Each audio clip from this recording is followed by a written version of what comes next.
विधायक जी, आगामी 1 जून को महाराजगंज में मतदान होना है, ऐसे में अपने आप को आप कहाँ देखते हैं? जनता के अपार समर्थन और युवाओं, महिलाओं, किसानों का जो इस तरह का जनसमूह जो मेरे पीछे खड़ा हो जा रहा है, मुझे लगता है कि इसमें बदलाव की आंधी है और बहुत ही आंधी और तूफान के रूप में बदलना चाहती है।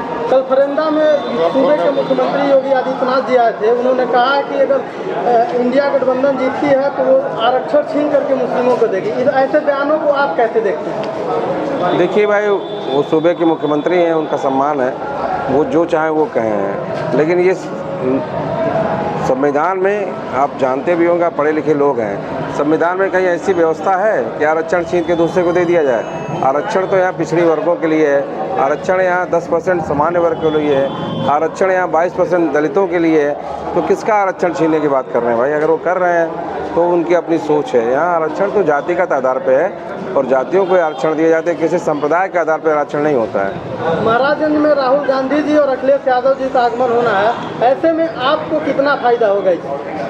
देखिए, हर राजनीतिक दल अपने बड़े नेता का सम्मान करता है और हम एक कार्यकर्ता हम लोग हैं।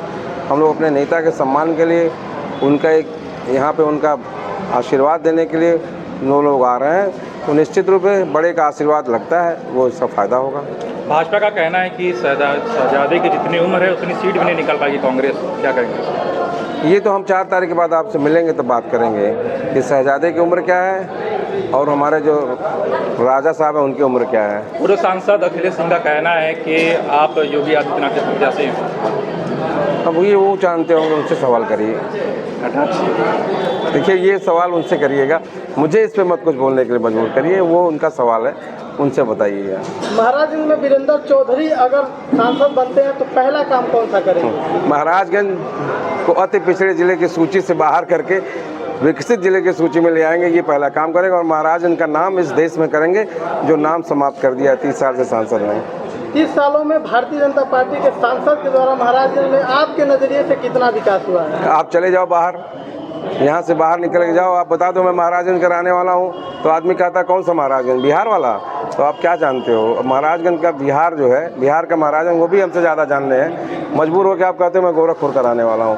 तो अगर अपनी पहचान गोरखपुर से बनाना चाहते हैं लोग, तो वही पहचान उन्होंने बना दी है गोरखपुर और महाराजगंज की। हम इसकी पहचान इस पूरे भारत में महाराजगंज के नाम से करा देंगे, जिससे यहाँ का आदमी कहीं भी बाहर जाए तो उसे अपने जिले का नाम लेने में गर्व महसूस हो, फक्र महसूस हो। आज यूपी के डिप्टी सीएम केशव प्रसाद मौर्य सिसवा में आ रहे हैं, ऐसे में आपको क्या लगता है वो वोटरों को कितना लुभा पाएंगे? देखिए भाई, हर व्यक्ति अपना प्रयास कर रहा है, वो भी अपना प्रयास कर रहे हैं, करने दीजिए। लेकिन महाराजगंज की जनता ने तो, यहाँ की जनता ने तो महाराजगंज के बेटे को जिताने का मन बना लिया है।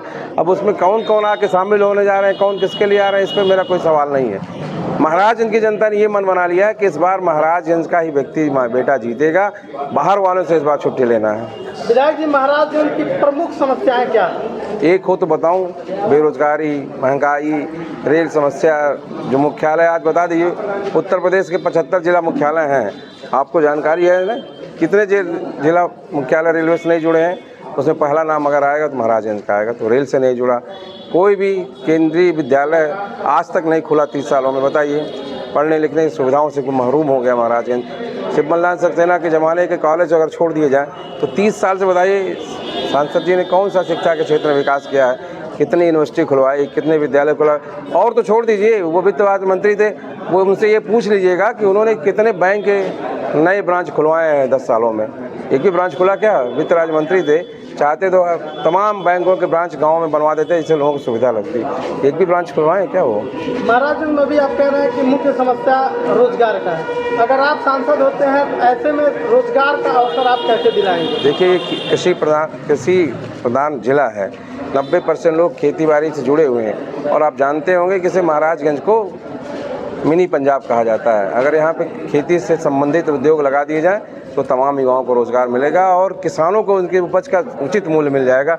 इसके लिए प्रयास करेंगे जिससे लोगों को रोज़गार मिल जाए। महाराजगंज को पूर्व में चीनी का कटोरा कहा जाता है, अभी केवल कटोरा है, चीनी गायब हो गया। अगर आप सांसद बनते हैं तो यहाँ के जो मिल है वो चलवाने का प्रयास करेंगे? निश्चित रूप से मिलों को चलवा के किसानों को उनके चेहरे पर खुशी लाने का प्रयास करेंगे।